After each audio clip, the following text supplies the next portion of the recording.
Hello viewers, मेरा नाम doctor Rajendra Singh Rajawat.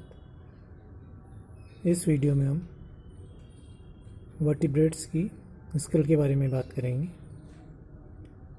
यहाँ पर हम वर्टिब्रेट्स के 4 ग्रुप, एम्फीबिया, वेरेनस जो कि रेप्टिलिया का प्राणी है, फाउल जो कि एविस का प्राणी है, और रैबिट जो कि मैमल्स है, इनके स्केल के बारे में प्रैक्टिकल डेमोन्स्ट्रेशन करेंगे।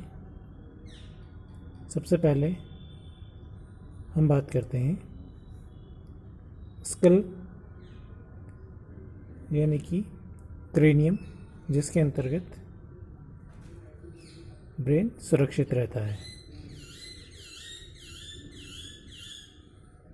सबसे पहले फ्रॉग के स्कल के बारे में बात करते हैं। This is the skull of the frog.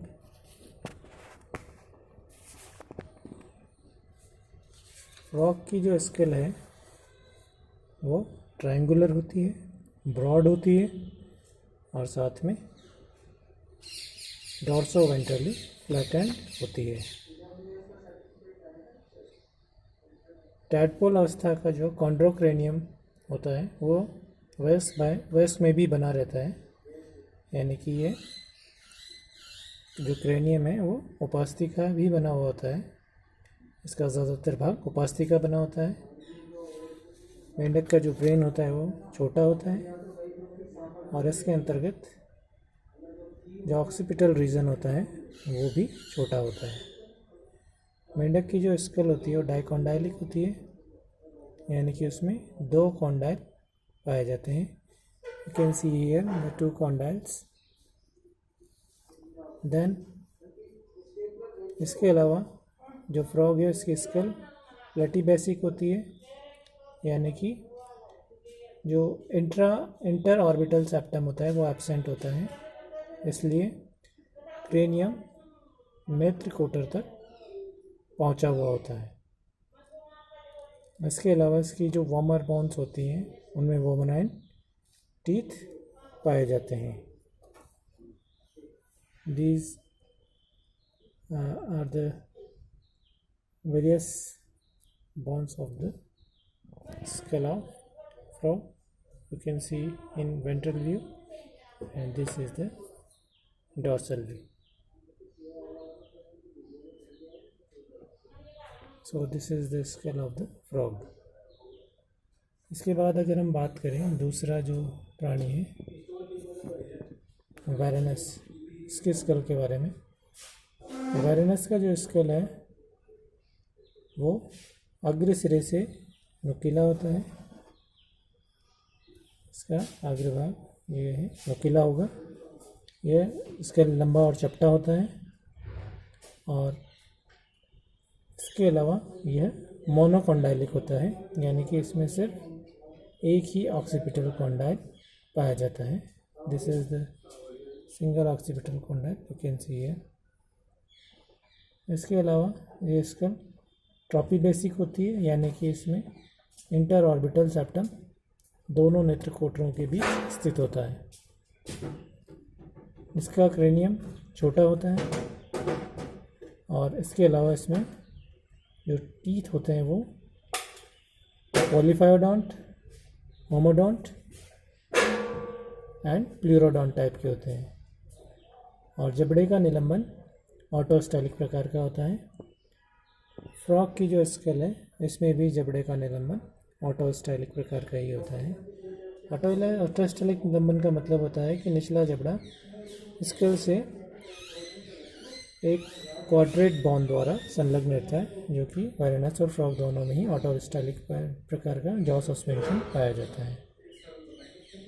इसके अलावा इनके कर्ण की मध्य गुहा में एक कॉल्यूमेला ऑरिस वेरेनस के अंतर्गत, फ्रॉग के अंतर्गत, और नेक्स्ट जो हम स्केल पढ़ेंगे दैट इज ऑफ बर्ड, इसके अंतर्गत कॉल्यूमेला ऑरिस मिडिल ईयर में एक कर्णस्थिका पाई जाती है in frog, fowl and varanus, all the 3.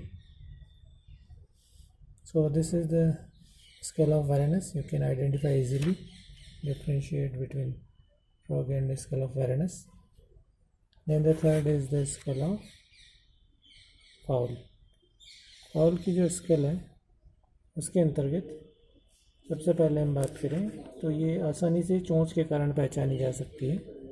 आगे से नुकीली होती है और इसमें अस्थियाँ वातिल होती है, न्यूमेटिक होती है, इसलिए ये हल्की होती है. You can see the beak and you can easily identify the scale by the presence of beak. इसके अलावा इसकी स्केल में एक अनुकपालस्थिकन पाया जाता है, यानी कि मोनोकोंडाइलिक होती है. जैसा कि इस कल हमने देखा कि वैरानस की भी मोनोकोंडाइलिक होती है. इसमें सिर्फ एक ऑक्सीपिटल कॉन्डाइल है. वैरानस में भी एक ऑक्सीपिटल कॉन्डाइल होता है, जबकि फ्रॉग में 2 ऑक्सीपिटल कॉन्डाइल होता है. So these are the skulls. First is dicondylic, then Varanus monocondylic, and here it is also monocondylic. और इसके अलावा ये ट्रॉपीबेसिक स्कल होती है, यानी कि इसके अंतर्गत इंटर ऑर्बिटल सेप्टम पाया जाता है.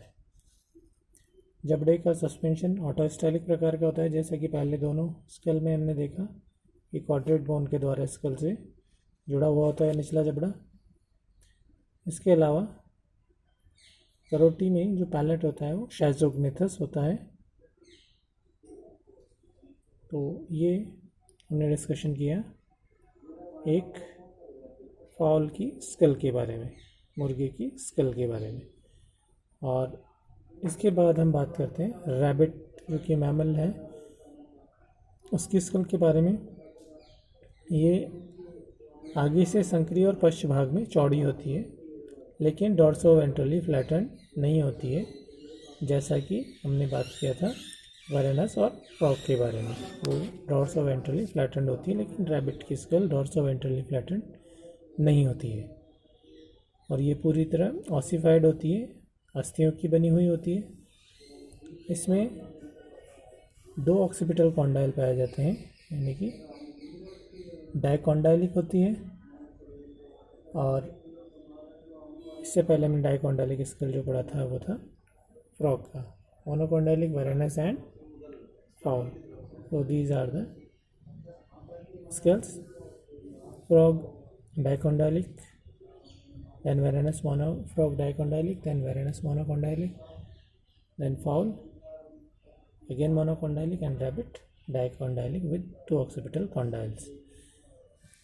यहाँ पर जो स्कल होती है वो ट्रॉपीबेसिक होती है, यानी कि इसके अंतर्गत इंटरऑर्बिटल सेप्टम पाया जाता है.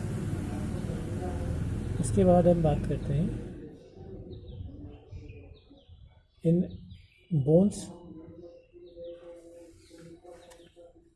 की, जो कि स्कल को बनाती हैं. ये 2 पार्ट में बटी हुई होती हैं, क्रेनियम एंड फेशियल. और क्रेनियम के अंतर्गत ब्रेन संरक्षित रहता है, जबकि बाकी जो बोन्स होती हैं जो आगे का हमारा या किसी भी एनिमल का फेस बनाती है उन्हें फेशियल बोन्स कहते हैं. तो let us summarise this video about the skull of vertebrates. First we have discussed about frog, यानी कि फ्रॉग की जो स्कल होती है त्रिभुजाकार होती है और चपटी होती है, चौड़ी होती है, डॉर्सोवेंट्रली फ्लैटेंड होती है. इसमें वोमेराइन टीथ भी पाए जाते हैं. इसके अलावा वैरानस की जो स्केल होती है आगे से नुकीली होती है और लंबा होता है और डॉर्सोवेंट्रली फ्लैटेंड होता है. फाउल का स्केल चोंच के कारण आसानी से पहचाना जा सकता है, आगे से नुकीला और इसके अंतर्गत ये डॉर्सोवेंट्रली फ्लैटेंड नहीं होता है. जबकि रैबिट का जो स्केल है वो आगे से सकरा और पीछे से चौड़ा होता है और डॉर्सोवेंट्रली फ्लैटेंड नहीं होता है. दूसरा हम इम्पोर्टेंट बात करते हैं ऑक्सीपिटल कॉन्डाइल्स की. तो फ्रॉग में 2 ऑक्सीपिटल कॉन्डाइल होते हैं, इसलिए इसको डाइकॉन्डाइलिक स्कल बोलते हैं.